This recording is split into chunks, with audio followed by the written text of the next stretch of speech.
បងប្អូនសោសូលិចដែលចោលដាក់ទឹកអាសិចអត់បានចោលគោះអត់បាននេះយើងធ្វើឲ្យច្រើនគ្រឿងដើម្បីផ្ញើឲ្យបងប្អូនតាមខេត្តច្រើនណាថ្ងៃនេះខាងតកែវខាងបាត់ដំបងខាងពោធិ៍សាត់ខាងត្បូងឃ្មុំខាងអូខេត្តណាខ្លះច្រើនណាអញ្ចឹងបងប្អូនយើងដាក់លេខយកអស់ហើយបើសិនជាបងប្អូនត្រូវការធ្វើត្រូវការទិញទេមកតាមលេខ Telegram ឬក៏ទូរស័ព្ទអីមកព្រោះតាម comment ខ្ញុំឆែកអត់អស់ទេព្រោះមានបងប្អូនយើងច្រើនដែលត្រូវការធ្វើសោសូលិចដែលមិនឲ្យចោលគោះបានមិនឲ្យចោលដាក់ទឹកអាសិចបានណានេះបងប្អូននេះអញ្ចឹងតាក់ទងមកតាមលេខទូរស័ព្ទឬក៏ Telegram ណាបងប្អូន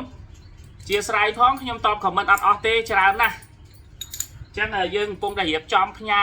ទៅឲ្យបងប្អូនតាមខេត្តតាមរយៈបុណ្យថាអញ្ចឹងបងប្អូនដែលត្រូវការធ្វើទូដែកបាត់សោផ្លេចលេខកូដឬក៏បាត់បញ្ជាចុចអត់ចេញភ្លើងឬក៏ចង់ copy តេឡេម៉ូតូឬក៏តេឡេទ្វារូតតាក់ទងមកខ្ញុំមកតាមលេខទូរស័ព្ទឬក៏ Telegram ណាសេវាកម្ម25ខេត្តក្រុងដល់ណាក៏ខ្ញុំទៅធ្វើឲ្យដែរទេបងប្អូនណាអរគុណដល់បាន